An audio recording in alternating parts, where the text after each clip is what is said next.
forward to listening to all of your testimony. I'm primarily interested in hearing Mr. Pritz explain the benefits of expanding the number of top-level domains.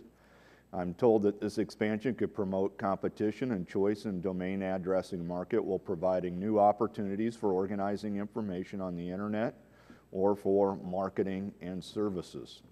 But how will the internet users ultimately be affected is the ultimate question.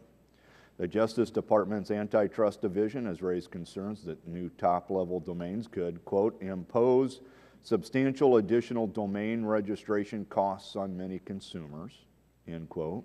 Others are concerned that an increase in the number of top-level domains will exacerbate the potential for abuse of the domain name system. In my opinion, these concerns should not be taken lightly. The consumer benefits of this proposed expansion should far outweigh any potential harms it may cause. Mr. Chairman, I'm again thank you, our expert witnesses here today for joining us, and I yield back. The gentleman yields back the balance of his time. Chair now recognizes the ranking member of the subcommittee, Ms. Eshoo from California. Thank you, Mr. Chairman, and good morning to all the members and the witnesses. I welcome today's hearing to examine ICANN's proposed rollout of new generic top-level domains. This is an exciting time in the evolution of the Internet. Domain name registrations across all TLDs increased by 2.5% between the first and the second quarters of this year, and all signs point to continued growth as over 40% of the world's population is expected to come online by 2015. That's quite extraordinary, that figure just in and of itself. When this subcommittee last examined the issue in June of 2009, ICANN CEO acknowledged the concerns about trademark and intellectual property protections and promised that the new rollout of new TLDs would not move forward until these concerns had been addressed. I'm not opposed to the expansion of new TLDs. In fact, I believe with the right process in place, this program could enable new innovative business models that expand user choice and make it easier to find websites within a particular category, such as hotels, restaurants, drugstores, and other sites. But the written testimony before us suggests that many businesses continue to have significant concerns regarding the economic impact, the potential for consumer confusion, and increased cyber squatting that could occur without proper checks and balances. Our hearing today will enable us to explore these issues and determine what steps ICANN has taken since our hearing more than 2 years ago. The potential rollout of thousands of new GTLDs requires a clear understanding of the safeguards being put in place to protect trademarks and copyrights, how disputes between common brand names will be addressed, and what costs businesses will incur in defending their brand. Forcing small businesses, nonprofits, and other organizations with limited resources to spend $185,000 per domain name just to protect their brands, I don't think is sustainable.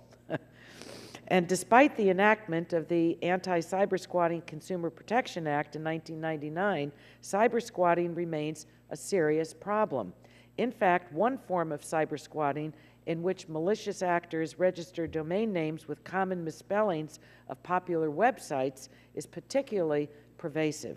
Collectively, these domain name typos receive at least 68.2 million daily visitors, leading to consumer confusion and even fraudulent activity. I hope today's hearing will enable ICANN to find solutions that strengthen the GTLD program and address many of the legitimate concerns raised by the business community. These include the problem of cybersquatting, the potential for consumer confusion, and addressing the costs associated with the program. So I'd like to thank all the witnesses for being here today, and I will yield the balance of my time to Ms. Matsui for her opening statement. Thank you, Ranking Member Eshoo, for yielding me time. I'm pleased that we're here today, and I'd like to thank our witnesses for joining us. As we all know, next month, ICANN plans to begin the process of applying for and introducing new GTLDs. I am concerned about the impact and potential unintended consequences that this proposal might pose on nonprofits, small businesses, American innovators, and consumers. There may also be practical impacts, such as privacy and cybersecurity, that will need consideration. Right now, there are a number of unanswered questions that remain. We need answers to fundamental questions like, will this policy create additional financial burden on brand owners? I'm mostly concerned about the expansion of second-level domain names, which has the potential to dramatically increase costs for right holders from the rising costs associated with defensive registrations and guarding against cyber squatting. Mr. Chairman, I believe ICANN needs to take a step back, slow down, and re-examine this proposal. The Internet is just too valuable an asset for consumers, for businesses, and for economy as a whole.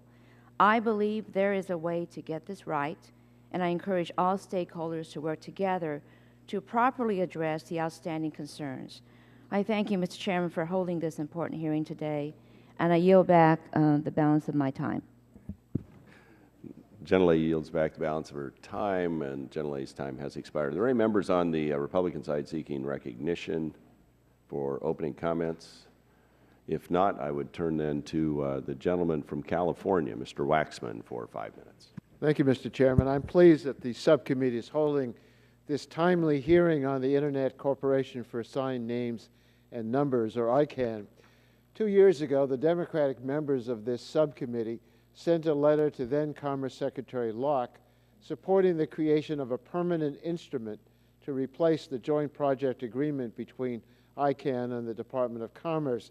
At the time, we stated that any such instrument must include a mechanism for the implementation of new generic top-level domains to ensure, quote, an appropriate consultation with stakeholders, end quote, as well as periodic reviews.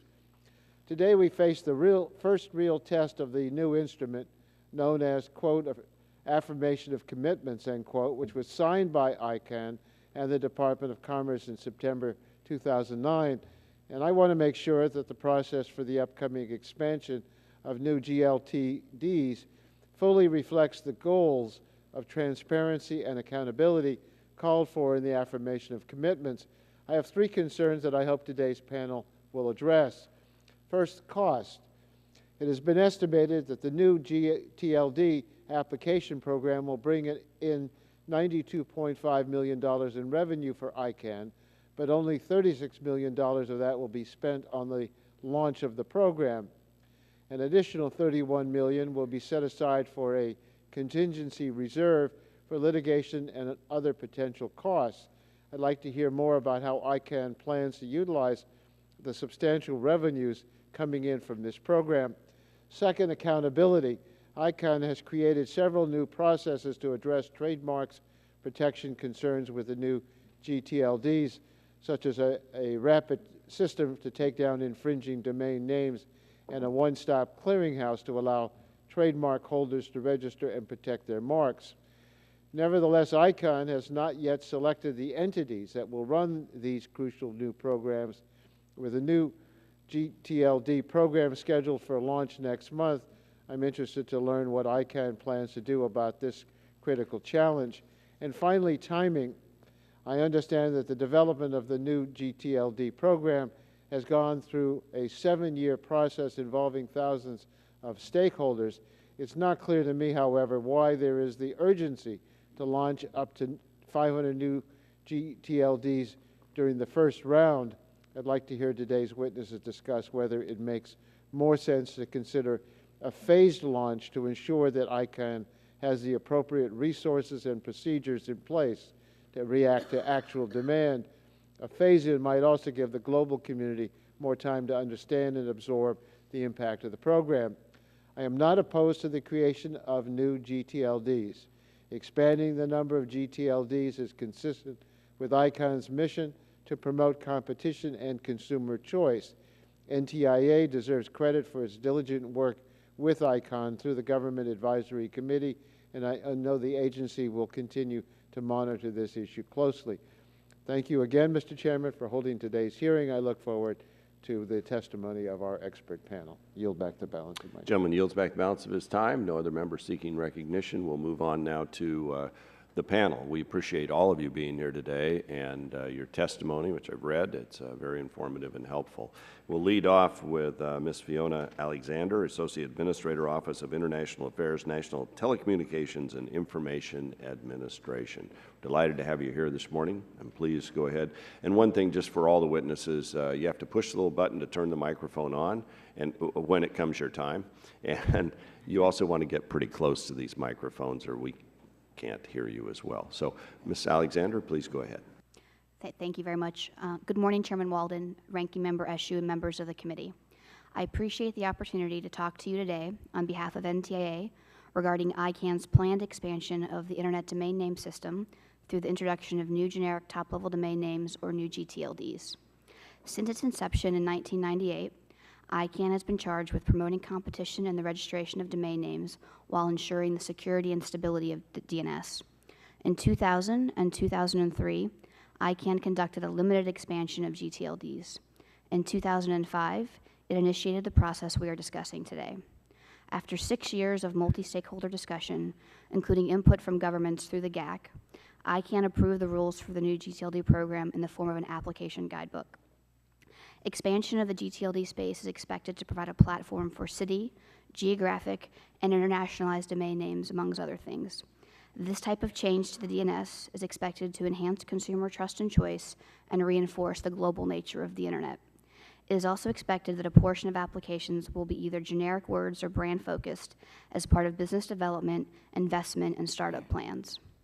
Within ICANN, the GAC provides governments a meaningful opportunity to participate in the development of policies related to DNS issues. Over the last 6 years, NTIA has actively engaged with its counterparts in the GAC in developing advice to inform this program. In December 2010, the GAC developed a scorecard of the outstanding issues governments had with the program. Between February and June of this year, GAC representatives from around the world met with the ICANN board and extended face-to-face discussions to review the GAC scorecard and to identify specific differences between GAC advice and the existing version of the applicant guidebook. These unprecedented exchanges resulted in the adoption of a number of changes to the program.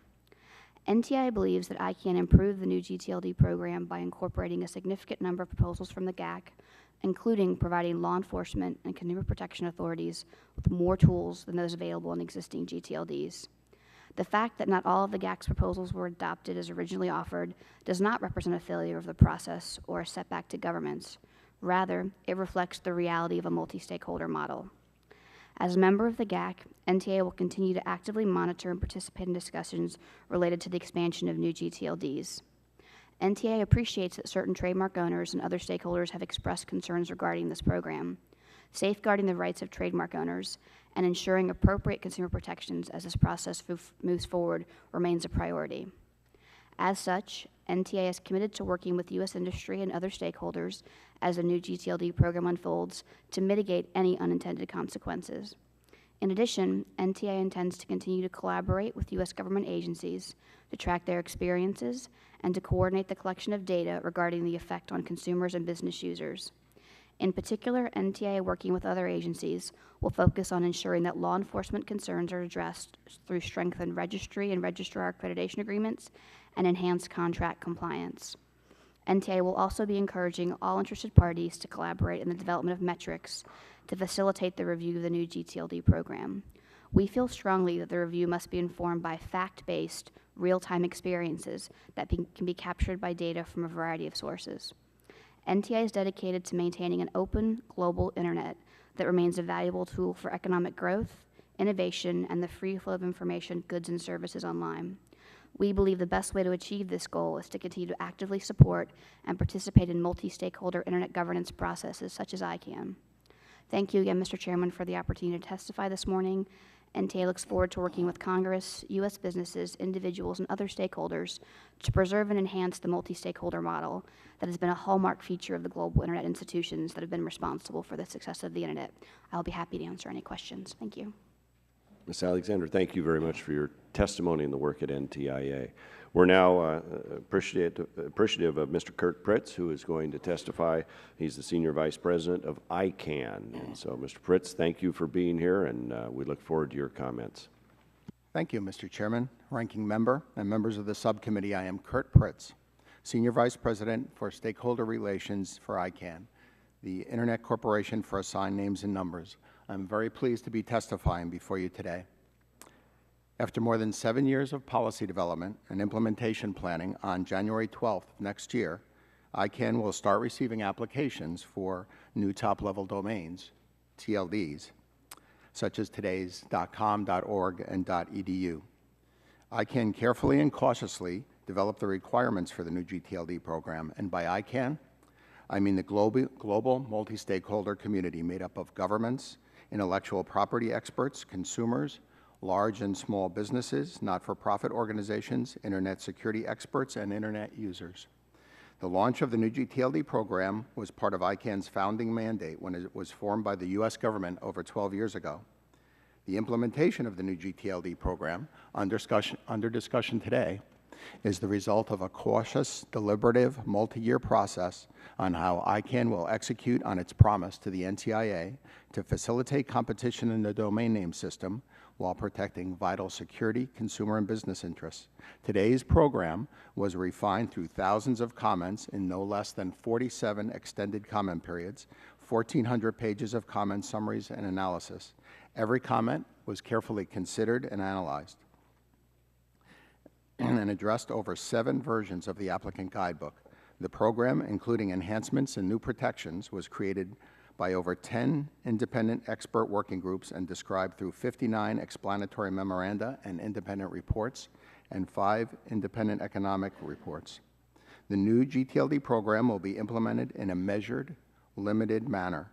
After the 90-day application window for the first round closes, a stringent evaluation process limits new GTLD registries to those entities with the ability to meet the high technical and operational requirements with the capacity to responsibly operate parts of the Internet infrastructure. That careful review means that the new TLDs, the first new TLDs, will not be operational until early 2013, and delegations will be spread over time after that. The new TLDs that will come in under this program will have significantly increased safeguards compared to TLD registries that exist today. ICANN formed teams of world-class experts who work to ensure that new TLDs offer more protection for trademark holders and consumers than today's. New trademark protections include a universal trademark clearinghouse, a rapid takedown process, and new methods of recourse against wrongdoers. New safeguards will sharply reduce the need for defensive registrations. New TLDs will also bring better consumer and security protections. Domain name abuse experts have developed specific measures to combat malicious conduct and provide law enforcement authorities with more tools to fight malfeasance. These include criminal background checks on all applicants, a requirement for DNSSEC deployment, maintenance of a thick WHOIS database, and centralized access to TLD data. In the last decade, the number of domain name registrations has increased tenfold, enabling more than $3 trillion of commerce annually. As with the introduction of any innovation, new TLDs will generate interest and excitement and require a period of learning. Internet users have already shown great adaptability, and they will find value when it is created as a result of this program. What type of innovation is waiting? .brand TLDs are in planning, similar to .gov today, that can give consumers immediate trust of the site they are visiting. Your constituents know that when they type a house.gov address, they are reaching the domain managed for the U.S. House of Representatives. Financial industry participants are considering financial services TLDs, where banks and financial institutions can offer their customers greater trust, more secure transactions, and control of the flow of their data. Brand managers see a world of creative opportunity, including TLDs providing dedicated registrations tailored to meet their customers' needs. American jobs are already being created to explore the benefits and opportunities of new TLDs. The important areas under discussion before the committee today have been the subject of debate and compromise for many years. Together, the Internet community, hearing all the concerns raised at the table today, designed a program where new TLDs will be more secure, offer greater protections for trademark holders, reduce the need for defensive registrations, more effectively combat malicious conduct, and provide competition, innovation, and consumer choice. Thank you for inviting me to testify. I'm happy to answer any questions you have afterward. Mr. Pritz, thank you very much for your testimony. And now we're going to hear from Mr. Daniel L. Jaffe, Executive Vice President, National Association of Advertisers, on behalf of the Coalition for Responsible Internet Domain Oversight. Mr. Jaffe, thank you very much for your very detailed testimony. We look forward to your comments. And be sure to turn on the microphone and pull it uncomfortably close to your mouth. Good morning. Thank you very much for having me here today. We really appreciate the opportunity to discuss what we think is one of the most important issues facing the whole of the brand community throughout the world. My name, as you stated, is Dan Jaffe, and I'm Executive Vice President, Government Relations for the Association of National Advertisers.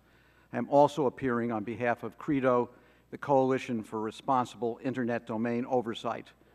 CREDO represents 159 major national and international companies and trade associations that have joined together to oppose the virtually unlimited rollout of ICANN's new top-level domain program.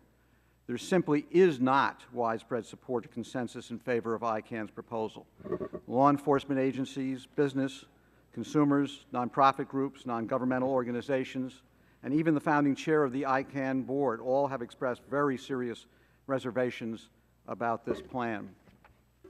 This concern cuts through a diverse and wide swath of major participants in the U.S. and the international economy. Restaurants like Dunkin' Brands, Burger King, and Papa John's, and all of these are just examples. They don't cover the whole list. Broadcasters, advertisers in 52 countries around the world, financial entities such as American Express and Visa, high-tech companies like Dell, HP, and 3M, manufacturers such as Kraft Foods, the Kellogg Company, and Procter & Gamble, and Whirlpool, retailers like Walmart, Costco, and many small businesses, automobile manufacturers such as Ford, Chrysler Group, and Toyota, and the list goes on and on and on and continues to grow every day. There are numerous other entities who are very concerned, including 100 major trade associations representing other wide sectors of the economy, and 1.5 million nonprofit organizations like the YMCA, and a diverse group of 28 public IGOs ranging from the IMF and OECD to NATO. All believe ICANN's program is severely flawed. Many of them believe that it would impose extraordinary costs on a whole global brand community. It's flawed because it threatens severe economic harms. ICANN's own studies demonstrate that the program will force companies and even individuals, yes, including members of Congress, to engage in widespread defensive registrations to protect their names and reduce capital investment. Companies will have to divert major multi-billions of dollars worth of resources from job creation and product development. The plan is flawed because consumers will be significantly harmed. Vastly increased domain names will cause consumer confusion. The cyber squatting, malware, phishing, and other cyber harms that already occur today will only increase exponentially. It's flawed because law enforcement officials have said that this expansion will make it far more difficult to enforce cybersecurity laws. The chair of the Federal Trade Commission just last week said this plan would be a, quote, disaster, end quote, for both consumers and businesses. The OECD also has just raised serious issues with the rollout. ICANN has not achieved consensus among stakeholders, something it is required to do under its own code of conduct. And there are many serious conflict of interest concerns. ANA and many of the members of CREDO and others objected throughout the ICANN process, but ICANN hasn't listened. Recently, NTIA Administrator Strickling made several points with which we agree. Consumer trust in the Internet is vitally important. The Internet should not be controlled by any one nation or group, and a valid multi-stakeholder process could result in an environment that encourages creativity and innovation. However, unfortunately, that's clearly not what is happening today. ICANN's expansion dramatically increases the risk for consumer mistrust generated by cyber harms. Some try to use scare tactics to claim that we seek to abolish ICANN or to have the U.S. government run the Internet. That is totally false. We believe the greatest danger to ICANN is to launch headlong into this ill-conceived program without first developing the important protections that Chairman Leibowitz, the Government Advisory Committee, the OECD, and other law enforcement officials are calling for. Members of the subcommittee, there's nothing sacred about the January 12th ICANN top-level domain rollout. Before ICANN proceeds, it should step back, conduct real and careful studies and analysis to justify the expansion. It should then, in an extremely detailed and analytical manner, explain to the Department of Commerce, the Congress, and the entire online community how this plan will benefit the public interest both here and abroad, as is required under the affirmation of commitments between ICANN and the DOC. Thank you very much. Mr. Jaffe, thank you very much for your very thorough testimony. We're pleased to have you here. Now we're going to turn to Mr.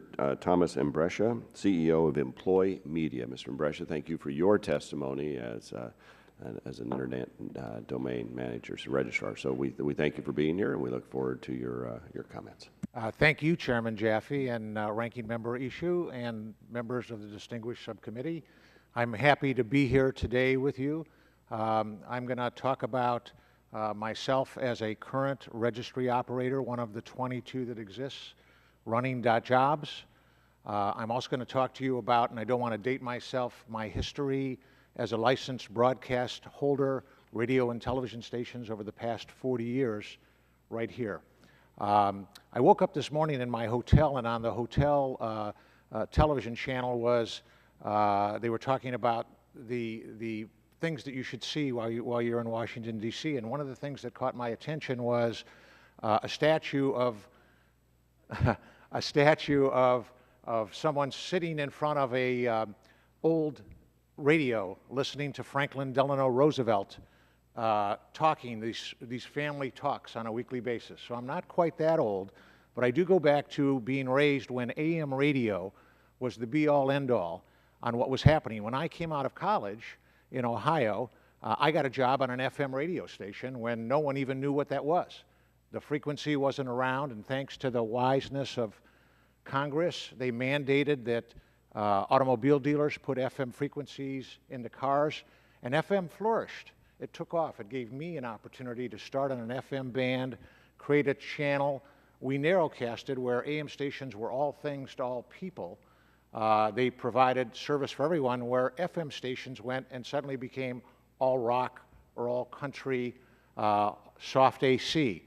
In the 80s, I see Congressman Latta just walked out of the room from Ohio, but in his district in Toledo, Ohio, the big television stations were VHF channels 2 through 13. You, in your wiseness, had created a UHF band, but no one knew what to do with it. But entrepreneurialism and job opportunity created guys like me who created a television station in Toledo, Ohio in '85, built it from scratch, put it on the air, and suddenly the Fox network flourished and took off and created jobs and opportunities and businesses.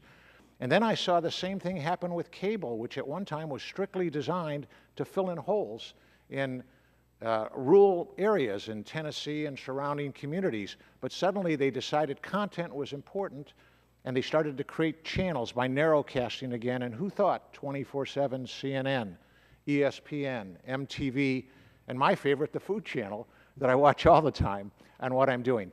And suddenly in 2000, this opportunity arose when ICANN came back and created a proof of concept round in 2004, and we were offered the opportunity to create a trusted, valued source on the internet for content. Ours happens to be HR related. We super serve that community and do it well, and that's what we do. And we see this expansion, quite frankly, as history repeating itself. You've been wise in what you've allowed in the spectrum allocation and people being creative and being able to use their initiative to create jobs, better consumer opportunities, better information on a consistent basis. I firmly believe in what we've created here in the U.S. in opportunity and the wisdom of people to be smart about how to do this. And sure, could there be bad operators? Could there be people that have some problems? I'm confident that ICANN's multi-stakeholder model can serve that purpose. And so I'm here today to support that expansion as an existing operator, looking back at history and watching my own history of how spectrum, broadband width has created opportunity, jobs, better opportunities for consumers. So I thank you for that, and I welcome any comments you have. Mr. Brescia, thank you very much, and some of us actually remember AM radio as well. Ms. Hanson, we're delighted to have you here as well. Ms. Angeli Hanson, Intellectual Property Attorney for the Council of Better Business Bureau. Ms. Hanson, thank you for your testimony, and please go ahead. Good morning. My name is Angeli Hanson. I am the Intellectual Property Attorney at the Council of Better Business Bureaus, which is the umbrella organization for the 116 Better Business Bureaus across North America. The Better Business Bureaus are a network of nonprofit organizations. For the past 100 years, our mission has been to build trust between consumers and businesses in the marketplace. Thank you, Mr. Chairman, Ranking Member Eshoo, and members of the subcommittee. Our organization greatly appreciates this opportunity to testify and tell you about the challenges that we face every day to keep our brand and logos out of the hands of fraudulent and criminal elements that run rampant on the internet. The new top-level domains will increase these threats exponentially if ICANN does not put additional protective measures in first. Today I'm going to focus my testimony on 3 grave problems that I face every day protecting our trusted marks on the internet. The first problem is the massive abuse of our marks on third-party websites. Every day I am bombarded with reports and links to websites that display our BBB torch logo and our accredited business seals without authorization. Fraudulently operated businesses copy the logos to defraud consumers into thinking that they are dealing with a reliable source. Combating these infringements takes a great deal of time. It can be difficult to shut down websites if the web hosting company or registrar is not cooperative. And it's very costly to our organization. In addition, our organization is routinely subject to sophisticated phishing attacks that defraud consumers into believing that BBB is sending them an email, but which instead, upon clicking on the web link within the email, infects their computers with viruses. The architects of these phishing scams have used the very symbol of trust, our BBB name and logo, to victimize unsuspecting businesses and consumers. ICANN needs to come up with better controls over fraud at this level. Frauds and criminals can currently easily purchase domain names and websites from registrars and web hosting companies and then use them for illicit purposes with impunity. The third and final major problem that I face in protecting our trusted marks on the internet is cyber squatting. Cyber squatters register brand owners' trademarks as their own domain names. For example, they'll register bbb.net, bbb.com, bbb.info. So most brand owners have adopted the costly practice of purchasing their own domain names and trademarks in all of the major top-level domains. This is called defensive registration, as you noted earlier. BBB has over 300 domain names, most of which are defensive registrations. And there are currently only 22 top-level domains. So with the expansion, there will be hundreds, and the cost to defensively register will quickly become prohibitive. Under ICANN's proposed framework of trademark protections, it will have a centralized trademark clearinghouse, which each brand owner can register their trademark in for a fee. But registering our trademarks in this clearinghouse only guarantees us the first right to buy or block our trademarks in domains in each of the new top-level domains. Instead, ICANN should ensure that trademarks registered in the Trademark Clearinghouse cannot be sold to anyone other than the trademark owner in any of these new registries. The practice of having to defensively register our trademarks in each top-level domain needs to stop.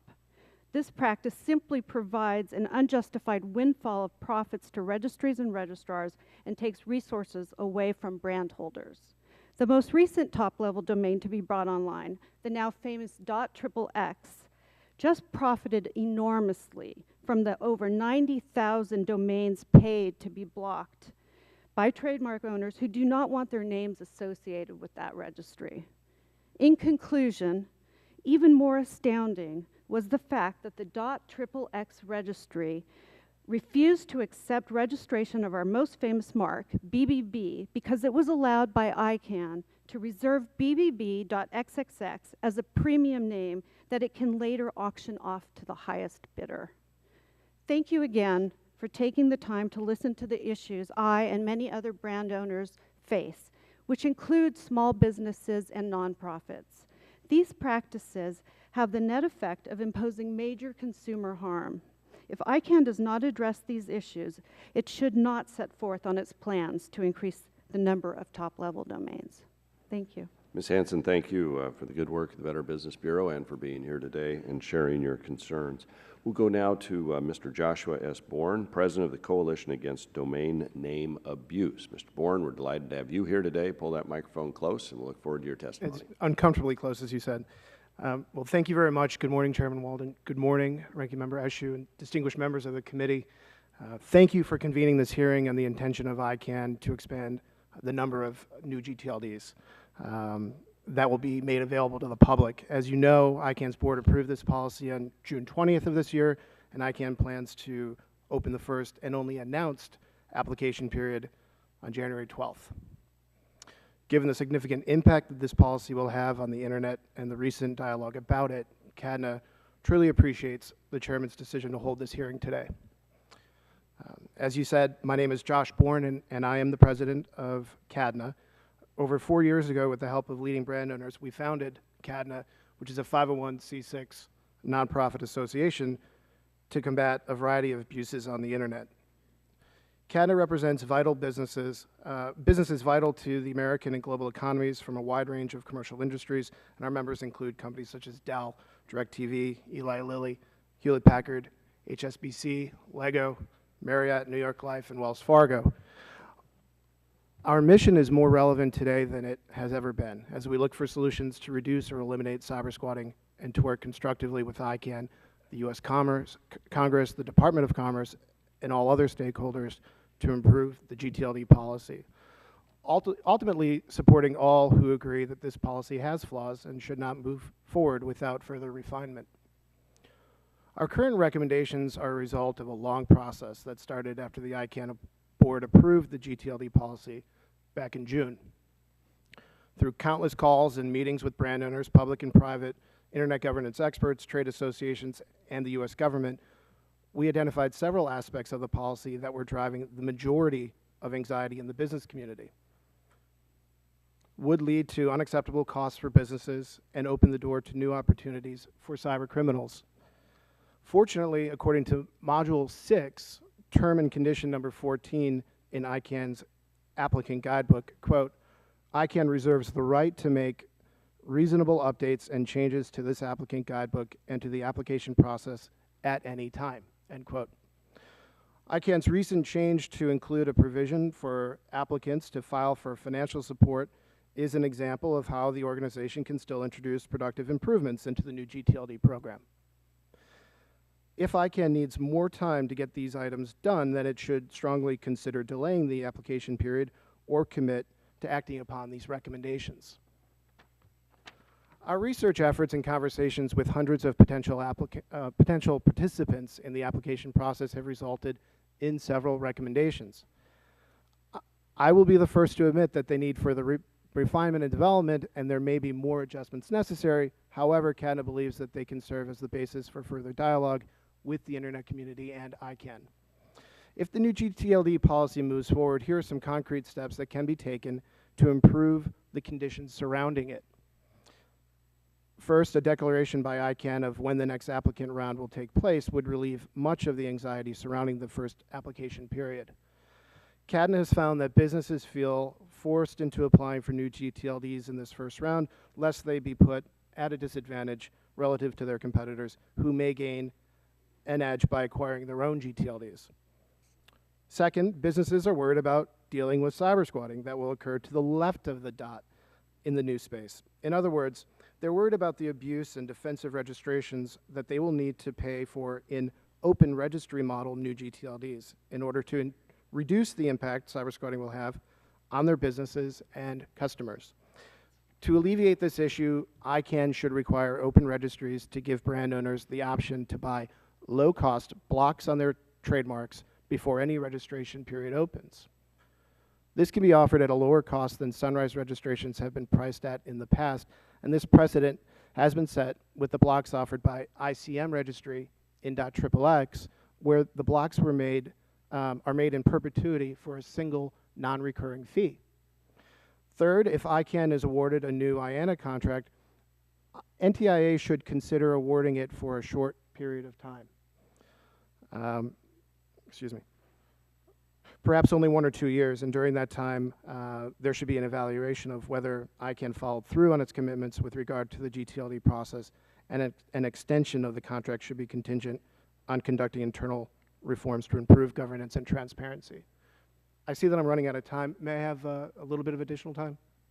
I've only got one more page. Finish your testimony, yes, sir. Please. Thank you.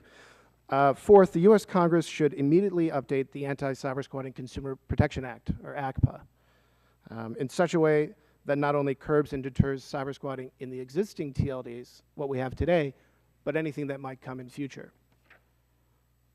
To ease the cost on private enterprises and nonprofits alike, to ease the anxiety on the business community, and to ensure that consumers are shielded from chaos and fraud as much as possible, we need to identify and prioritize achievable solutions. Commitments from ICANN, Congress, and the administration that they will implement these proposals would go a long way, but in the end, more time and a formal process to review the policy may be necessary. Mr. Chairman, you have been an outspoken leader on Internet issues and on Internet governance. CADNA would like to seize this opportunity with you and your committee to constructively improve the current policy to the benefit of all Internet users.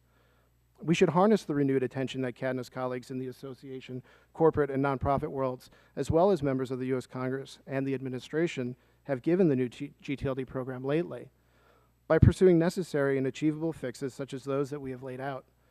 Thank you for your time and this opportunity to speak before you and your distinguished committee this morning. Mr. Byrne, thank you very much for coming today, and to all our witnesses, thank you very much for your enlightening testimony. Mr. Pritz, I want to start with you. At the Senate Commerce hearing last week on the issue, you announced that ICANN would reduce the fee for a new GTLD to $47,000 for applicants in the need of financial assistance. So I have a couple of questions here. How can ICANN determine what constitutes an applicant in need of financial assistance?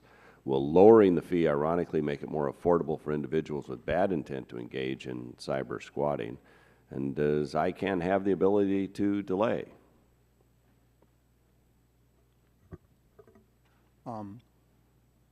The criteria for awarding financial assistance, as all things, was developed by the ICANN community. And so seeing this issue, a cross-constituency group was formed to consider this issue and develop the criteria by which applications for financial aid would be considered, and they are. So can you make that available to us then, whatever those criteria are that would meet this?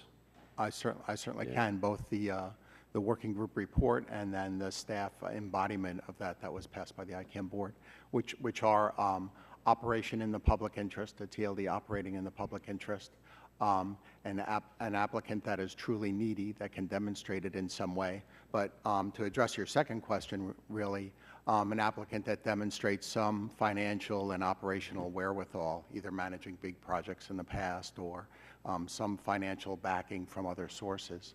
And so under each of those criteria, there are sub-criteria to measure each of the applicants. Well, Mr. Pritz, I mean, you've heard the testimony. You're involved in this very, very deeply. It seems like there's concern pretty strongly expressed, representing a pretty broad-based set of organizations, that this may not be quite ready for prime time. Do you have the ability to delay?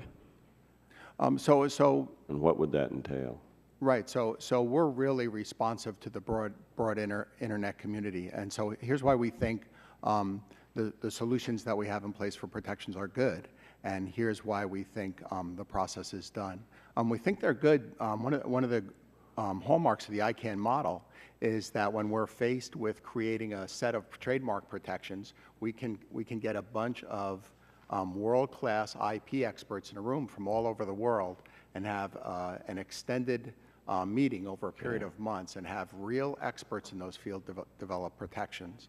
And so, how would you go about it? You would get experts in trademark protection. We got experts in malicious conduct mitigation, such as the head of the anti-phishing working group and other first responders. They're the ones we rely on to develop these solutions. So I guess one of the suggestions involves some sort of trademark clearinghouse, where if you registered your trademark there, then you wouldn't have to go pay the registrars to protect it defensively everywhere else. Is that something that is reasonable? Is that something that could be done? Was it recommended in the process?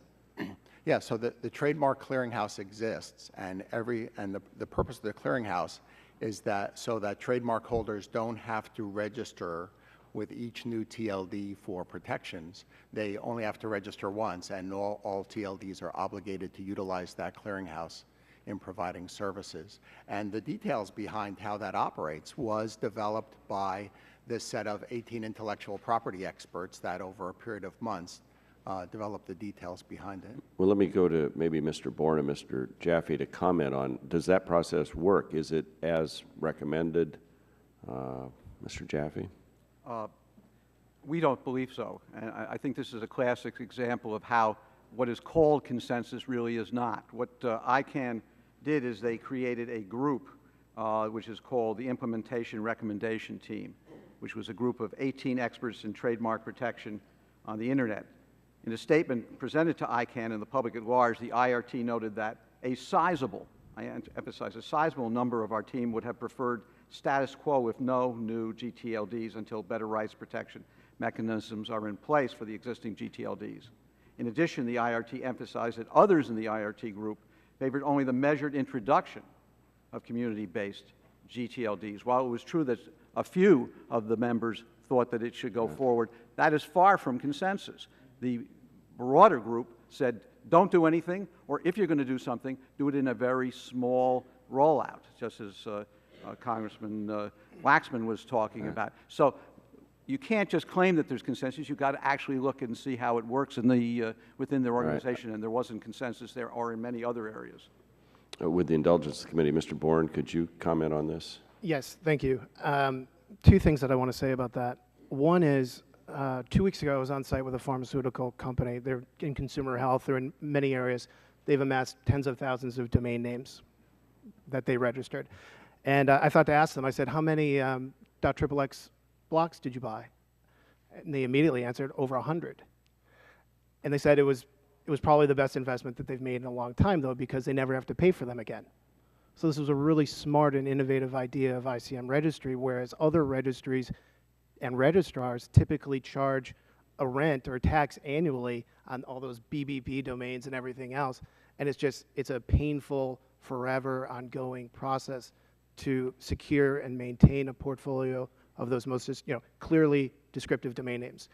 So that's something that ICANN, I think, should make mandatory if this thing moves forward, to require all registries to make it more cost-effective for businesses.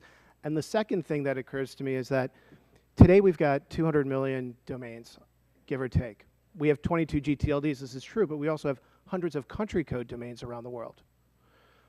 About half of them are in .com, about 100 million. And there are probably tens of millions of cyber-squatted domain names. We have a serious problem in the traditional space with respect to cyber-squatting.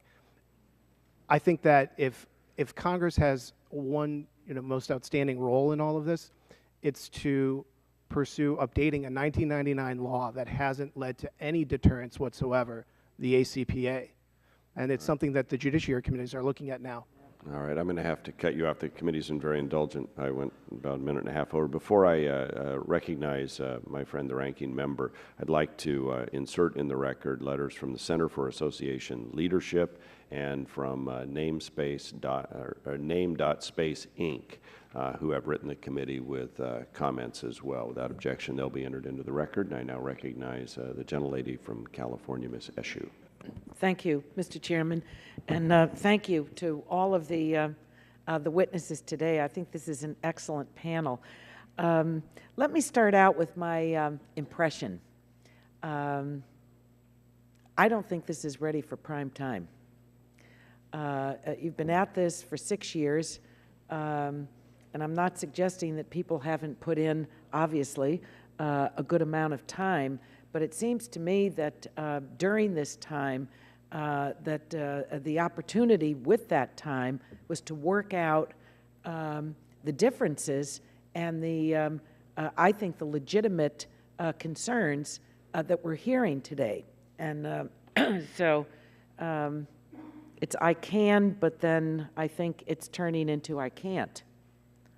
So I think that the suggestion that this be delayed and that consensus is developed by the various stakeholders is a very reasonable one and a very important one, because I fear that if we go ahead, if you go ahead with this, this is extraordinarily costly, number one.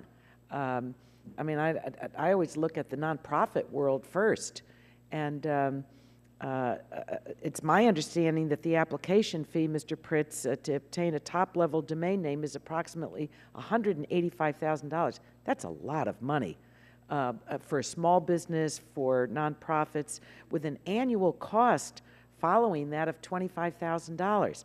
And you stated that it's a cost-based fee. How did you come up with this? Can you deconstruct it for me just rather quickly, because I have a whole series of questions on what the fee covers, what the money goes toward in the GTLD process? Just very quickly.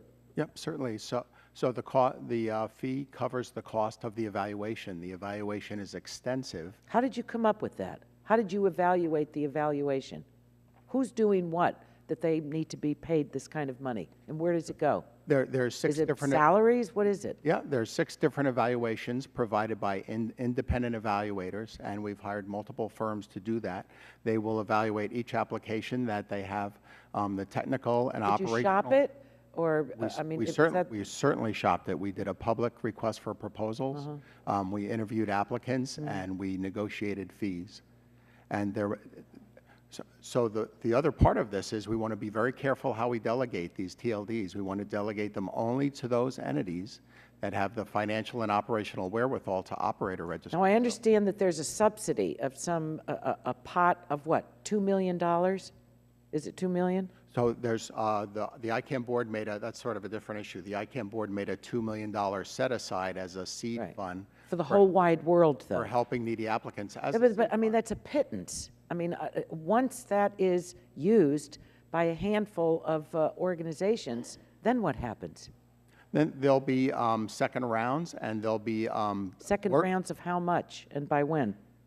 What, the second round? The second round of new TLDs will occur after ICANN's met its obligations to the NTIA, the U.S. government, other governments, and trademark holders to test the efficacy of its protections and to ensure that root zone operation remains stable. What kind of mechanisms are in place to ensure that there won't be a proliferation of phishing? This has been mentioned by more than one person today, and other scams in this new space. We are sure at the end of the day, we are creating a safer environment for consumers. How are you sure?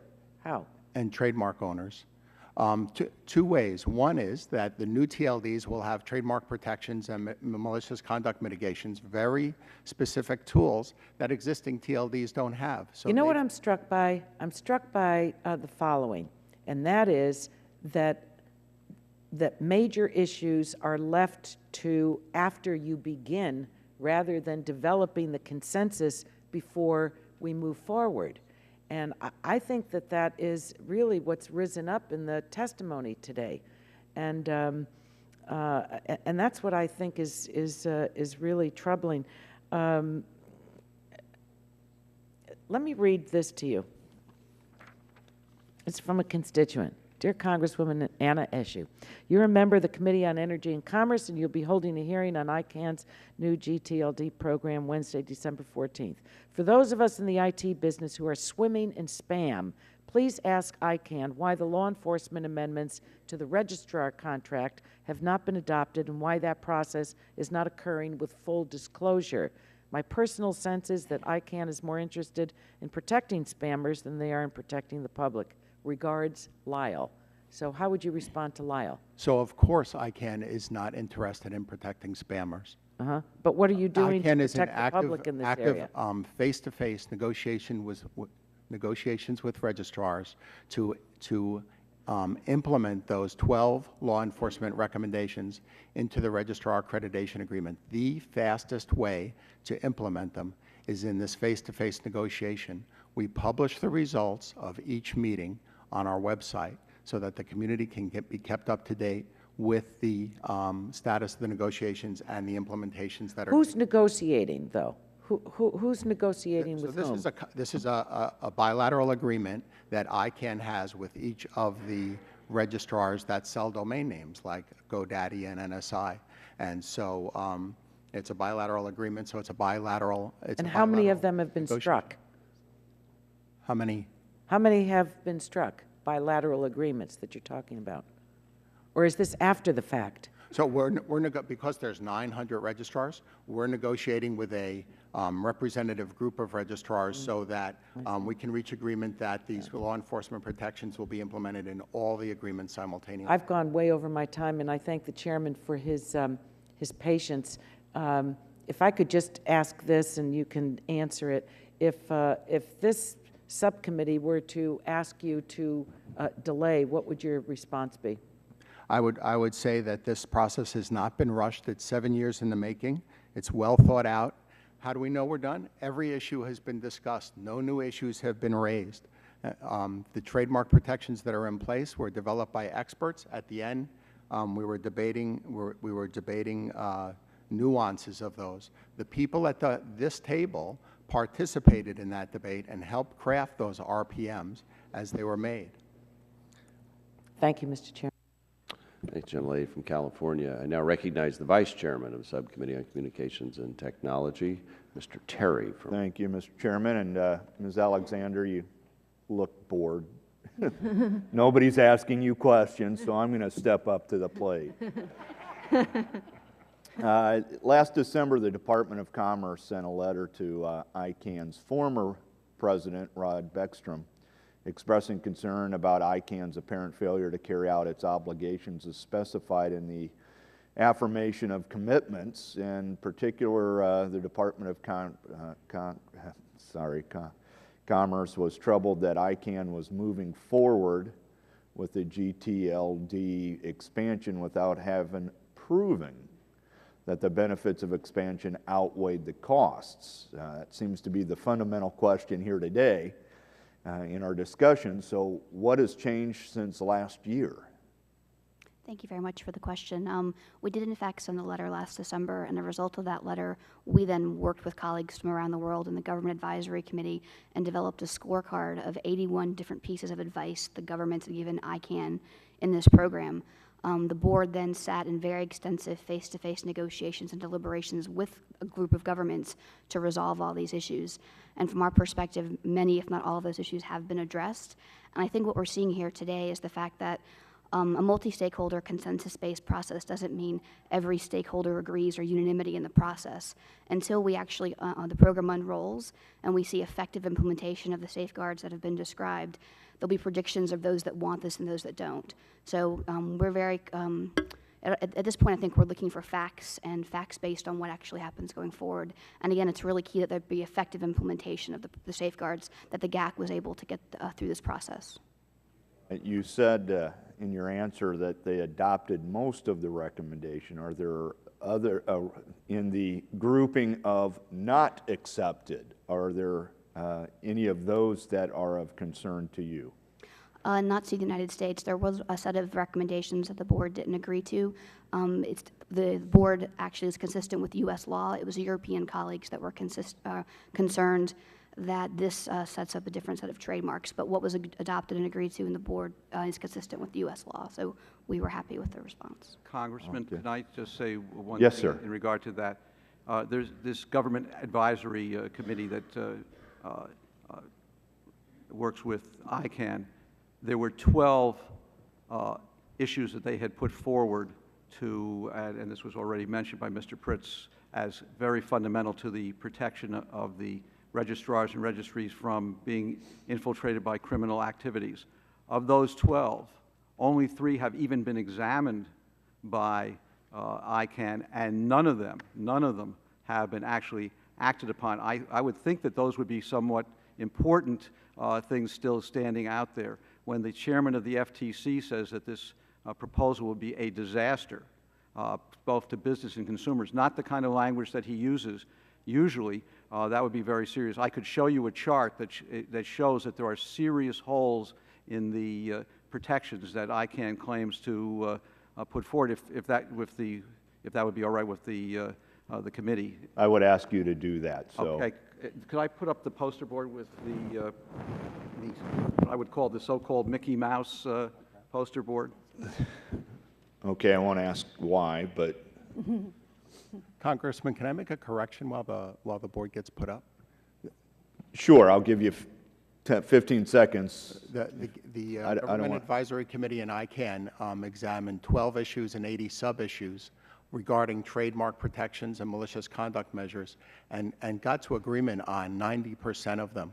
What Mr. Jaffe is talking about are the 12, coincidentally, law enforcement recommendations that we're seeking to implement. Okay, I appreciate that clarification. And Mr. by the Jaffe, way- And by the way, though, those discussions have been going on for a number of years. Now, what you see over here is one of the key aspects of protecting the Internet is actually being able to know who stands behind an IP address. This is very important for companies and consumers if they're being somehow harmed on the Internet. What you see here is that when you actually go to existing registrars and to what is called the thicker who is, which is one of the things that the ICANN has particularly stressed as a protection, you find that you have people who are registered as Mickey Mouse, and this is literal, Donald Duck. If you look, I don't know if you can see it here. I wish I could. But the addresses are clearly fraudulent. Anybody would see that immediately, and yet they have not acted on this. And this is not just, we have some examples, but they could be multiplied many times.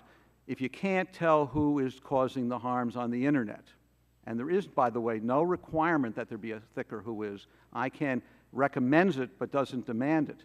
But even if they demand it and it is not actually carried out, this creates a massive hole in their protection system. And to roll out a new supertanker with a clear hole in the hull is not something that we would want to put much of the business and brand community and much of the consumer community and much of the not-for-profit community on board until it's been tested out. This seems to me these problems should be solved first, and then we should go forward with a major rollout. And we're talking about 1,000 potential names.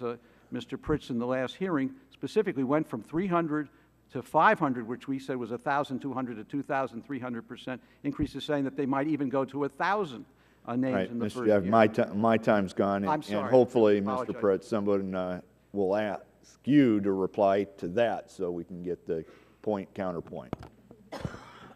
Now recognize the gentlelady from California, Ms. Matsui. Thank you, Mr. Chairman, and I only have 5 minutes, so if you can be as crisp as possible.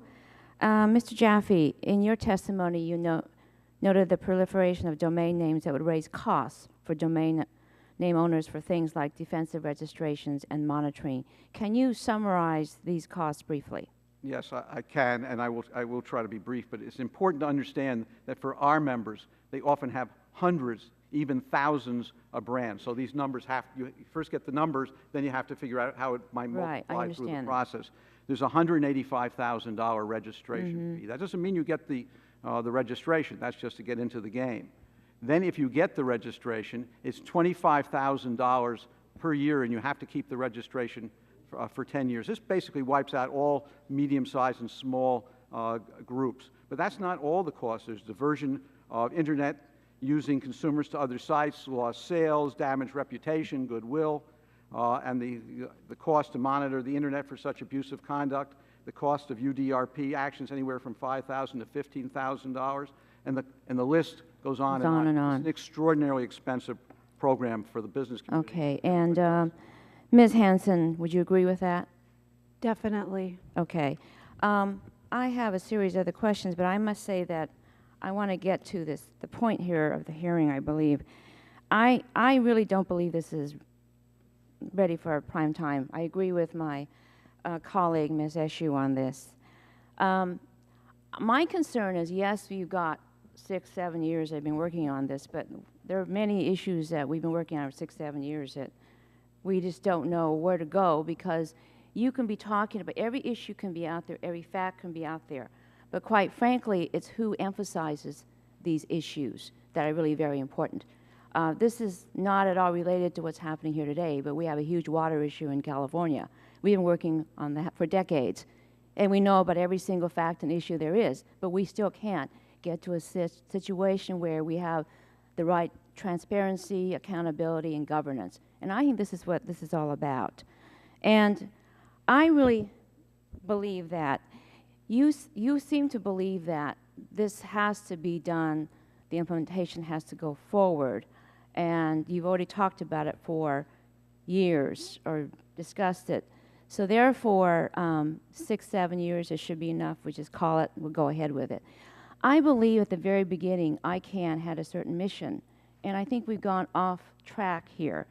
So what I'm saying, if ICANN, if you're saying can't delay its implementation, would you consider a pilot project? I mean, we're looking at this right now of, let's say, no more than 50 total domain names to see how it works, and then see its benefits before rolling out the full program, because once it takes off, I don't know how we'll deal with this. Mr. Pritz. ICANN does have a mission to increase competition and choice. It's baked into our DNA to create competition in the internet. It's done that since the very beginning. This committee chided ICANN in 2001 for moving too slowly on new TLDs when it made a very limited round and introduction.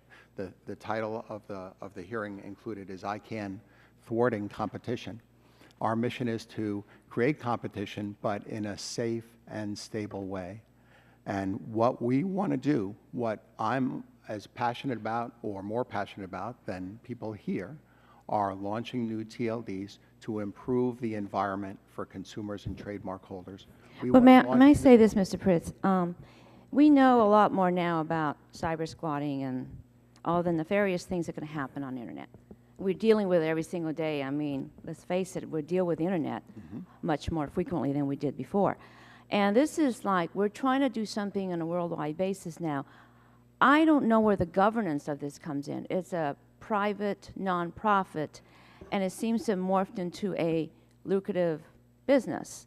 And we may not have nefarious motives, but we don't know what would happen once it takes off, especially if it's international. There are countries around the world that don't have the same standards we have. And even though you might be dealing with people who are very intelligent, the governance, the accountability, the transparency is not apparent to me. And I truly believe if there's a way to delay this, it'll be most helpful so we can have a discussion about some of these governance things that I think are really very important. Do you have a comment on that at all, Mr. Pritz? Certainly. ICANN is one of the most transparent, accountable organizations there is, as has been measured by others. And so I just want to talk specifically about cyber squatting. Cyber squatting will be reduced in new TLDs. One, because there's new protections, and two is cyber squatting occurs in the great big TLDs like COM and the others. That's where it pays off. That's where malicious conduct pays off. By distributing names in more TLDs, it will serve to reduce the amount of cyber squatting. There's no incentive. I see where my time is I'm sure it's gone, but I must say this right now, that our constituents are telling us they use the internet, and they're very concerned. And, you know, I look at things at the granular level, at the ground level, and quite frankly, it's caught their attention, it's caught our attention. I think we need to look at ways to delay this. I thank you for your patience, Mr. Chairman. Thank you for your participation and good questions. We have a letter here from Rebecca M.J. Gould, Vice President of Global Government Relations and Public Policy from Dell, Inc., which we'd like to submit in the record without objection.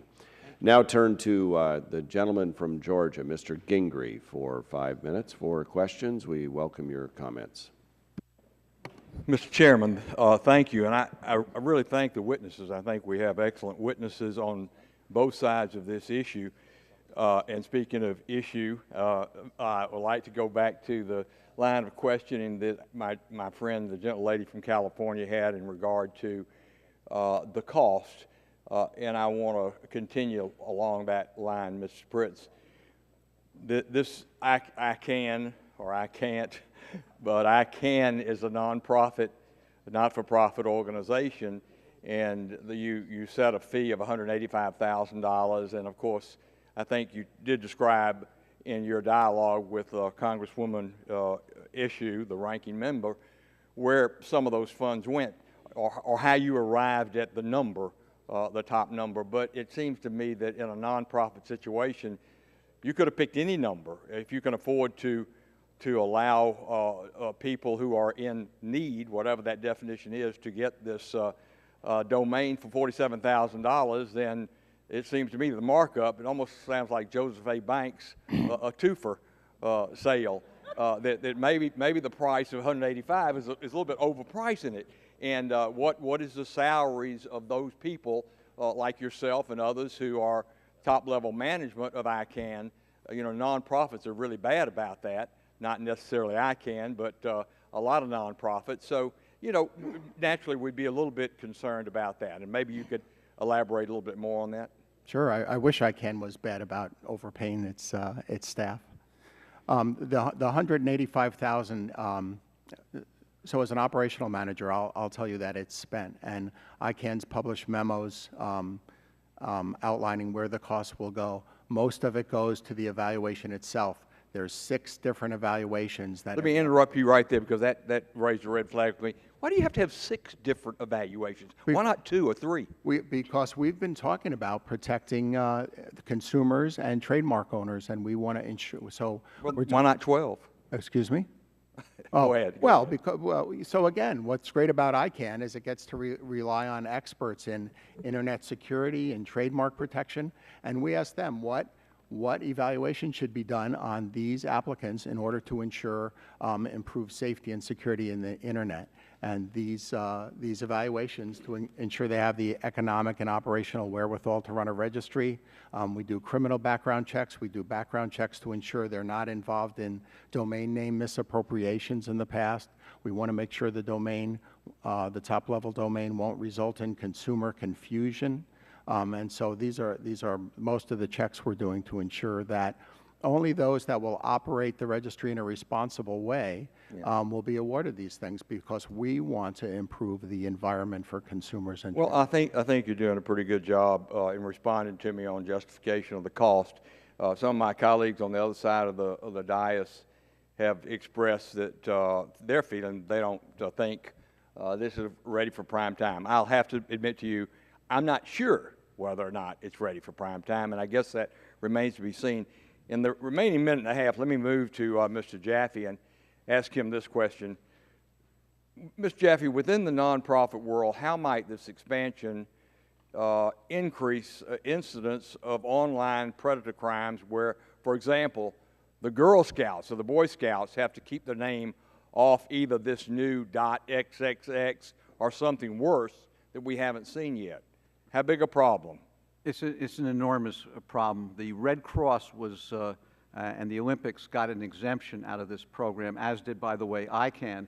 When the Red Cross asked for this exemption, they said it was absolutely essential that they have it, because every time there is a natural disaster, that they have people, stealing, pretending to be one of their affiliates, and that if they did not have this exemption, that would be a very serious problem. That is the same problem that the Council of Better Business Bureaus has just discussed with you today. There was a witness in the Senate hearings last week from the YMCA representing a consortium of 38 other not-for-profits, and all of them said that this would be an extraordinarily serious danger for them, and that they did not feel protected, and that to have to be able to spend the kind of money that we're talking about to reserve their names was going to severely undermine their own programs. Well, I've got 11 seconds left. Let me go back to Ms. Alexander and then ask again about this .xxx. What was the purpose of that domain name, creating that? Thank you very much for the question. The department was not the applicant for the domain, and it's probably a better question to put to Mr. Pritz. Okay, Mr. Pritz. The application was put in as part of the 2003 round of new TLDs, where seven were implemented that were restricted to certain types of communities. .xxx submitted an application and filled out the technical and operational and community information. The ICANN board decided not to award XXX a TLD. ICANN has independent review processes, and ICANN went through that independent review process, and in arbitration it was determined that the ICANN board didn't follow its processes properly, and the decision was made to delegate XXX. And I would say, based on some of the other comments here, there's significant safeguards in XXX for users and trademark holders that some of the panelists have deemed to be effective. Okay. Mr. Chairman, thank you. I yield back. Gentleman yields back his time. Chair recognizes gentlelady from Virgin Islands, Dr. Christensen, for 5 minutes. Thank you, Mr. Chairman. Mr. Pritz, 3 out of 4 of your fellow panelists are not supportive of the January rollout. Could you tell us the names of some groups that are supportive of the January? Just a few. Right. So this consensus is built out of ICANN's communities. So for the group that makes the policy to initiate this program, there's council with representatives from intellectual property, a business constituency, internet service providers, non-commercial groups, registries and registrars. Okay. They all represent their constituency groups and come to the policy discussions with their viewpoints, and they work over a period of time to develop consensus. Several, many multinational corporations participated in that debate. Also there's governments that Ms. Alexander described that play a very key role in developing ICANN's policy. Okay. Well, it still seems to me that details about the top-level domain expansion are still being worked out, including protections for trademark holders, as well as enforcement of various new mechanisms. You're still negotiating, for example, on the law enforcement recommendations. So I, too, have some concerns about moving forward with that January rollout while significant portions of the plans are still being worked out. There are already examples of ICANN's inability to implement internal policy. For example, ICANN is currently in arbitration with Mr. Ambrosia's organization, Employ Media. The arbitration in the job space has been stalled because of ICANN's inability to meet arbitration deadlines. So how will ICANN ensure that these mistakes and delays won't happen in the GTLD expansion? So there's a very detailed project plan to which ICANN is managing to ensure that the program is implemented in a timely, transparent, and predictable manner. Evaluation panelists have already been retained. They're being trained. The trademark protection mechanisms, the details of those are very well settled as determined by expert groups that determine them. And the implementation of those measures, such as the Trademark Clearinghouse and a rapid takedown process, are well underway according to a timetable. Remember, we're not going to see any new TLDs until 2013 at the earliest. Do you have a plan in place to ensure that ICANN is adequately staffed to review application and implements all part of the GTLD program? And do you have adequate staff to execute the appeals process and avoid internal process breakdowns? Yes, we've, it's published on ICANN's website, but we've have agreements with very well-known firms, both in the United States and internationally, to perform the evaluations and also perform any necessary arbitrations. We've developed processes for independent arbitration, so if there's a dispute, it goes outside ICANN, gets settled, and comes back. So the process itself is well thought out and managed. And staffed?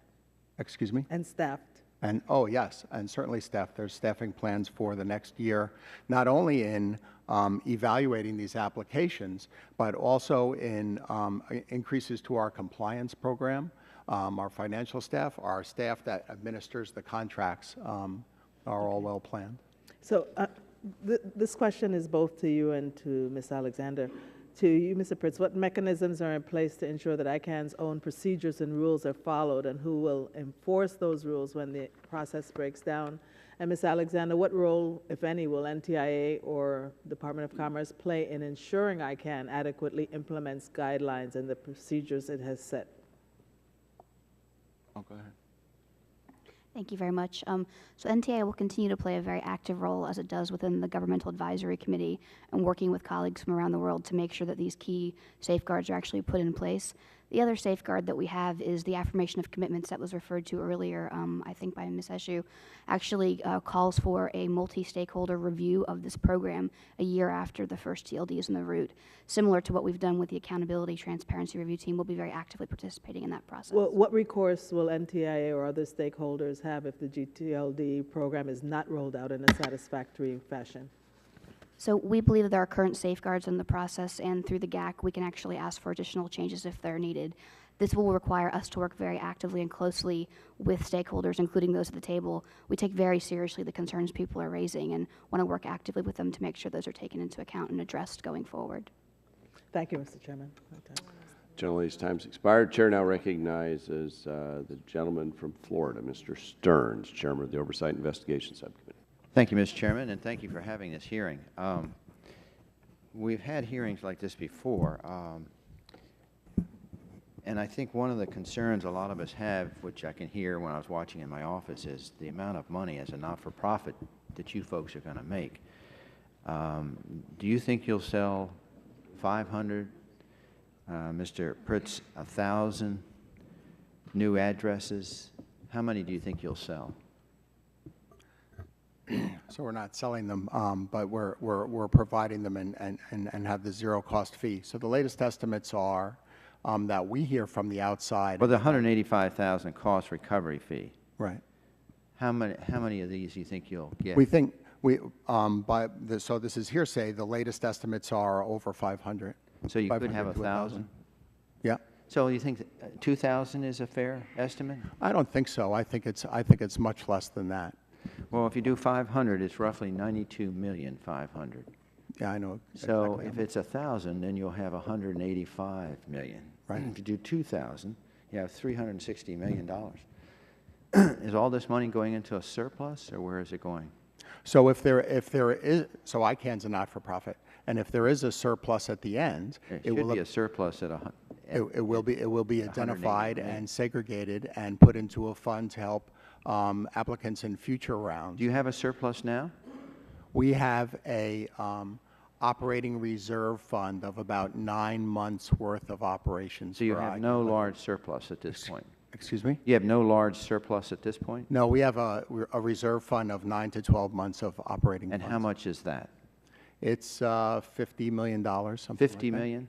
It's about that. I'm not, Okay. I'd have to consult with our CEO what it is exactly. So it appears if you have $50 million in surplus right now, and you're adding anywhere from $100 million to $200 million, it seems you'll be overly supplied in your surplus. Wouldn't you think that? In other words, if $50 million takes you to 9 months, then if you add another $200 million, that's going to take you to 3.5 plus you'll be over 4 years surplus. Do you think you need that much?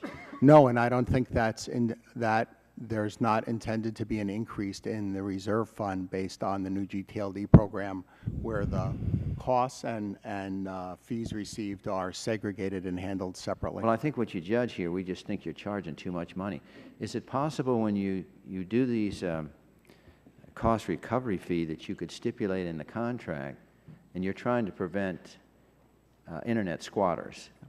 Couldn't you say that if the person doesn't do something with it in a certain amount of time, they'll forfeit, and that way you wouldn't have to charge so much money? If the reason you're charging so much money is to discourage people that are just going to sit on the domain, why couldn't you stipulate in a contract, like they do in a franchise for Burger King and McDonald's, you've got to do X, Y, Z to your property. If you don't do it, you lose your franchise. Couldn't you do something like that and then drop the fee?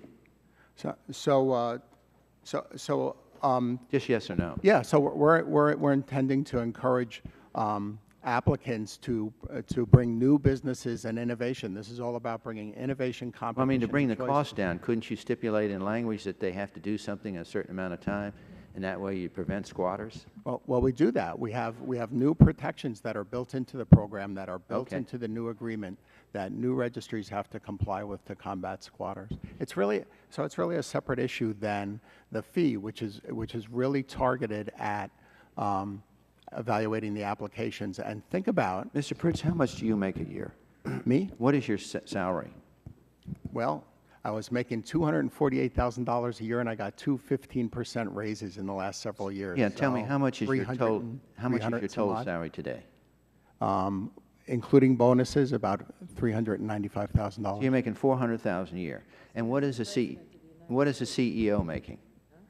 I am not sure. Well, I think but it's public knowledge. It's it a is public not-for-profit. knowledge. So you must know. What is Right. it? I think it's over $800,000. Because when we testified, you know, I was chairing a committee, we had this testify, and it was up about that 2 or 3 years ago. Does that include all the fringe benefits, this $850,000 he makes? I am not sure. I am sure that it is competitive with other similarly situated CEOs, because ICANN strives to have Well, I excellent think in light of the executives. fact that the salaries are pretty generous, it seems, and you're going to potentially have a $200 million added to your surplus with your $50 million, you'll have reserve for 3.5, 4 years of operating. I think you folks should take to advice here and not charge so much here. I wish we could, and we will look at the actual costs after the first round, but we have made a very good faith attempt to identify the costs with great specificity, and our prediction is that is what it's going to cost. And we think we're right in the middle. It could be, the actual cost could be greater or could be less. If it's less, that money is going to go back to the internet community in some form. It's not going to go into salaries, and it's not going to go into the ICANN Reserve Fund. All right. Thank you, Mr. Chairman. Thank the gentleman from Florida, and recognize the gentleman from Massachusetts, Mr. Markey, for 5. Thank you, Mr. Chairman. I believe that ICANN's proposed changes need to be closely scrutinized, and I thank the gentleman from Oregon for holding this important hearing this morning. My concerns with ICANN's proposal to expand the amount of generic top-level domains, or the words to the right of the dot in a website address, are twofold. One, I am concerned that ICANN has not sufficiently proven that any problem exists. Is there a shortage of website addresses? Why does this change have to occur right now? 2, I am also concerned that ICANN's proposal could burden both consumers and businesses. For example, the proliferation of GTLDs could hurt consumers by increasing the risk of fraud. A consumer may have problems distinguishing a legitimate website from a fake one. As a result, a consumer may disclose her personal or her financial information to an imposter posing as a legitimate business. Before making a sweeping change to the Internet, we must ask who really stands to benefit from the change. Any proposal that would fundamentally alter the Internet must first ensure that consumers and businesses alike are protected. Mr. Jaffe, if this proposal were implemented and analysis then demonstrates that the costs of the new GTLD program exceed the benefits, isn't it true that the damage from the new GTLDs would already have taken place and that there is no provision to undo these decisions once the damage has been done? That's absolutely correct, and this is why we think it's particularly premature to do this kind of a rollout. Just last week, there was a letter written to the Department of Commerce by Robert Hall, who is the Robert and Carol McNeil Joint Professor of Economics at Stanford University and Senior Fellow at Stanford's Hoover Institution. He served as President of the American Economic Association for the year 2010. Speaking about the cost-benefit issues, he said, "Our analysis to date shows that an unlimited expansion of GTLDs would not add anything material to the product variety facing Internet users. It would merely create a costly nuisance for those users. ICANN is sponsoring a perversion of the economic analysis that it commissioned by even suggesting that this nuisance has net benefits for the Internet community.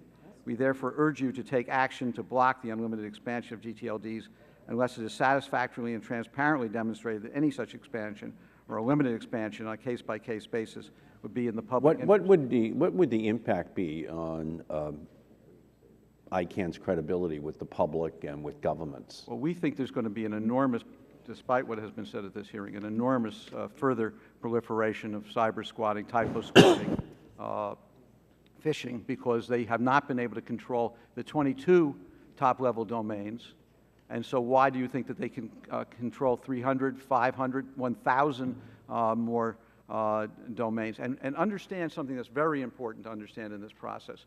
The top-level domains, which will be going up enormously, proliferate everything to the left side of the dot, the secondary domains.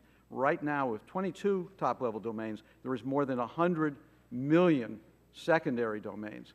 Just think what will happen here. In the XXX area, almost every college and university in this country felt it was necessary to protect their good name to buy a name on the XXX area. Okay, let me ask Mr. Bourne a quick question, if I may. In your testimony, you emphasized that ICANN should change its proposal to make it less harmful to consumers.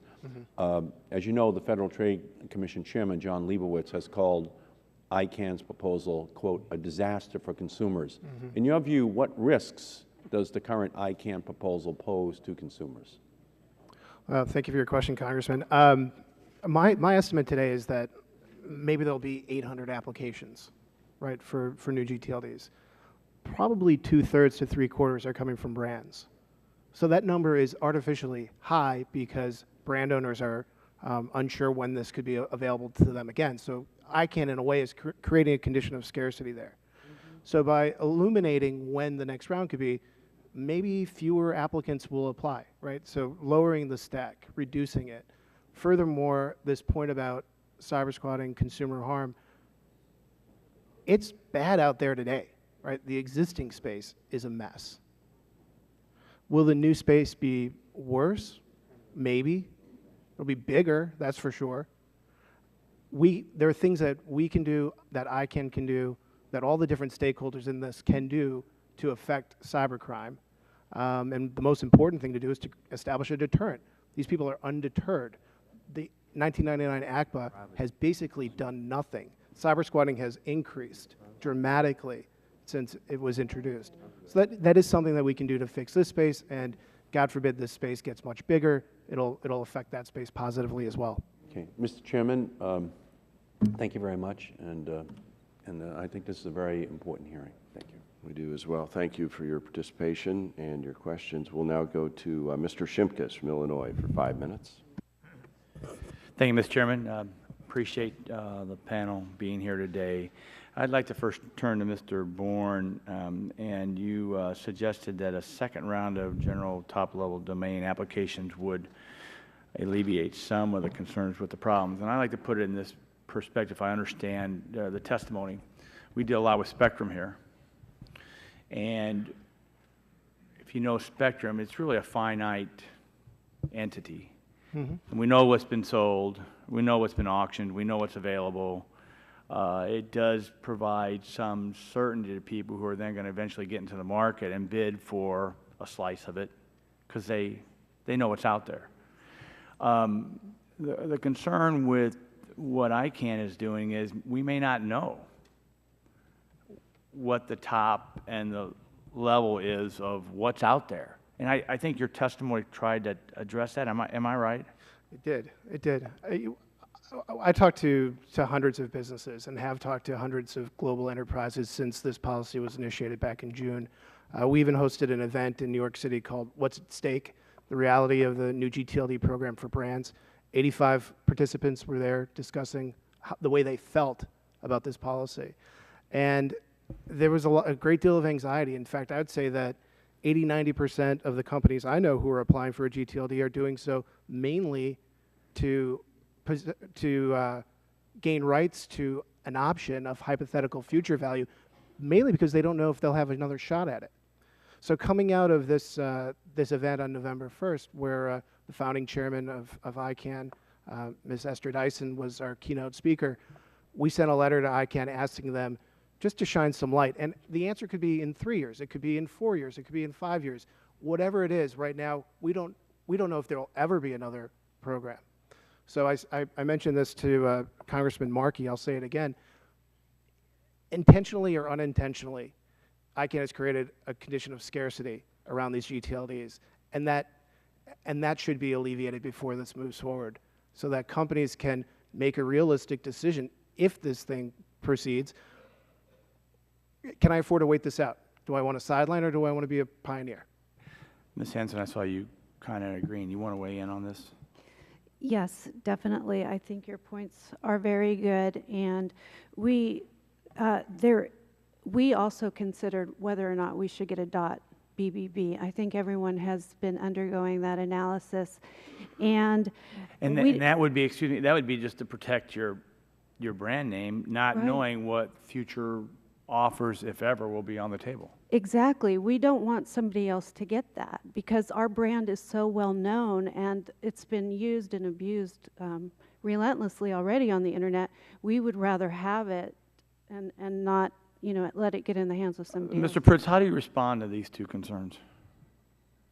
Well, that we take the concerns very seriously. There's over 50 trademarks that are registered for BBB, and so what is required to be put in place is a set of rules that protects each of those trademark holders to allow them to object if anybody were to attempt to register BBB that would infringe their interest. Well, let's segue right into that. This whole debate on string confusion. I mean, I'm kind of now moving, but I do have you. And how do you keep proprietary trademark data when someone could, in the purchasing of a GLTD, marry together a name that could break copyright identification? What does ICANN permit? Why does ICANN permit this as an objection to the TLD, yet still allow a registry to reserve domain names for auction that are confusingly similar or identical to trademarks? In other words, take a Google, and then place in an additional G. Right. Why do you let them reserve that?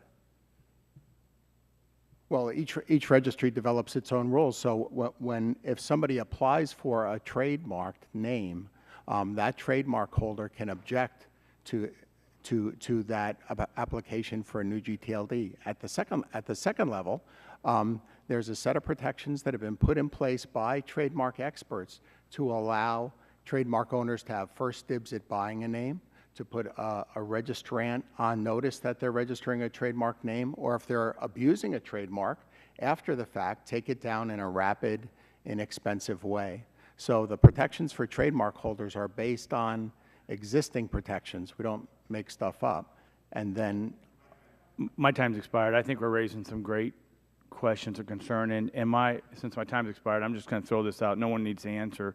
Law enforcement has concerns in the who is type of information. Obviously we don't want criminal elements to now have activity. I'm not sure what legislative action we can do. The oversight hearing, this hearing is very, very important. Mr. Chairman, I would request that we continue our discussions on this and what we may or may not be able to do, and I yield back my time. I appreciate that, and we will continue the discussions. Let's go now to the gentleman from Texas, Mr. Barton, for 5 minutes. He does not have questions. Mr. Scalise from Louisiana, you're on for 5.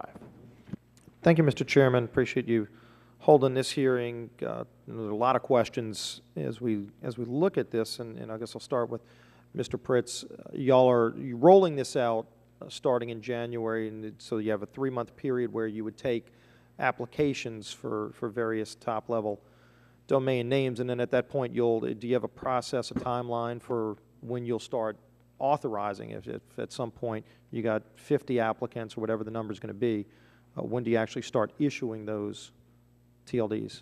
Right. The evaluation process and then the ensuing negotiations are expected to take place over about 9 months. So the first TLDs, the first new registries, would be operational in early 2013. Okay, and was there any consideration at doing some kind of pilot program first, since this is kind of a new area, a lot of questions, whether it's companies that are concerned about copyright issues or just, you know, the complications that already exist with existing TLDs just get carried over and maybe exponentially expanded. Was there the thought of doing that before just kind of opening it wide up? Yes, ICANN's conducted 2 pilot programs in the past, one in 2000 and one in 2004. With what? In the 2000 round, new TLDs such as .biz and .info and .museum were introduced. In 2004, we had that round. We had the introduction of .jobs, Mr. Brush's TLD. .upu for the university. Were there any things learned from previous problems? Because, I mean, some of the same problems we hear today, we heard back in 2000. Were any of those problems worked out if this was so-called a pilot program? Right. Plenty of problems were identified and addressed in this program. One had to do with how to limit the round. And so this isn't, you know, ICANN, me talking, this is the greater Internet community discussed this issue in great depth and decided not to limit the round by type of TLD or numbers of TLD where ICANN would determine winners and losers in the program and put itself in the same position where this committee was fairly critical of it in 2001, but rather to limit the program first by a open and closed application window and then by setting a high bar to determine only those who implement protections and have the wherewithal to operate a registry in a responsible way and can be monitored. So instead if of I could jump in, Mr. Javin, so you kind of shaking your head. I don't know if you wanted to comment on. I would, because what certainly has not happened, and we've heard in this hearing several times that they have put in a whole series of new types of protections because they felt that the existing protections were inadequate. They have certainly not tested that out. And I'd like to show you how this, if you'd be willing to allow me to put a couple more posters up to just see how this. If we can do it in about 40 seconds or so, because we've got another series of questions. Put up the poster for the subcommittee members who have sites. I'll try and do this very quickly. And we could obviously have increased, but these are, and this was certainly true for senators. There's also true for the President of the United States. If you could then put up the poster board for the Chick XXX. This is just one site. You hear about some of these numbers I've been talking about. Here they're talking about selling this for $5 million. The numbers that we were talking about are actually low. And if you could put up the security warnings for the federaltradecommission.org.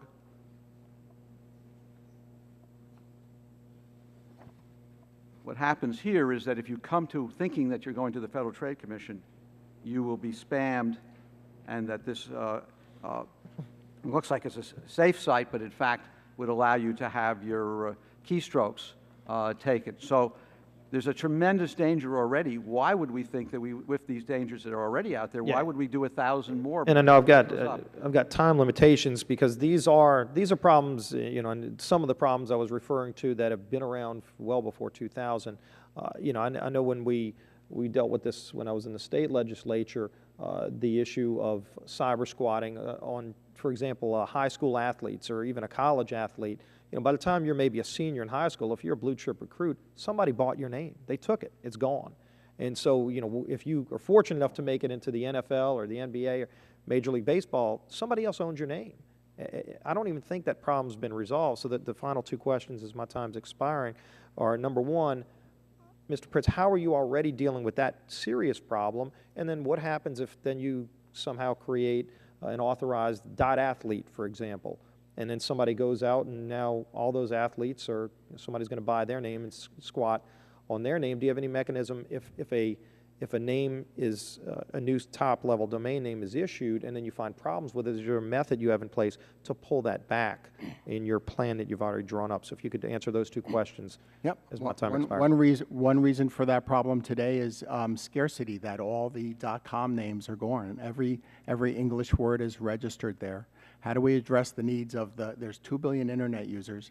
How do we address the needs of the next billion Well, no, if somebody, if there's a John Smith, and if another John Smith gets it, first come, first serve.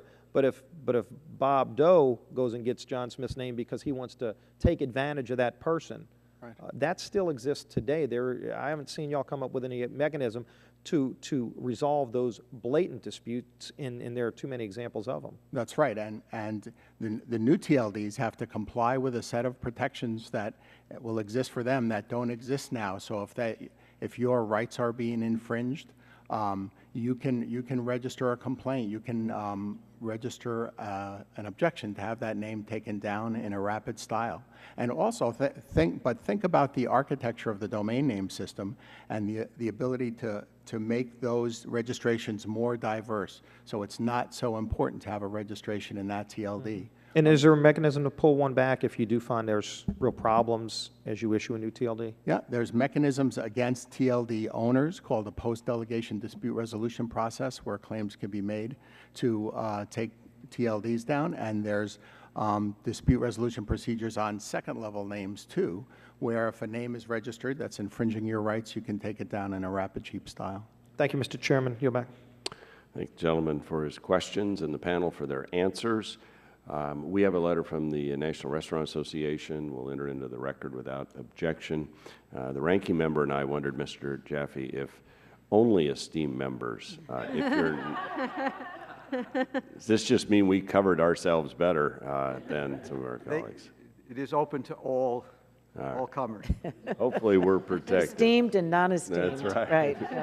Thank you. And then I'm going to recognize the gentlelady from California for another letter and comment. Yes, thank you, Mr. Chairman. I'd like to place into the record a letter that was received yesterday to ICANN. The United Nations, the International Monetary Fund, and 26 other international organizations which raised concerns about cyber squatting under ICANN's planned expansion of top-level domain names. Without objection, will be entered into the record. I want to thank all our participants today for your testimony, your work, and your comments, and your counsel. We will continue to pursue this issue in the weeks and months ahead and review the cyber squatting legislation, I think, as well, and other issues attendant to this. So thank you for your participation. This subcommittee stands adjourned. I would like to very much like to have a card. I do.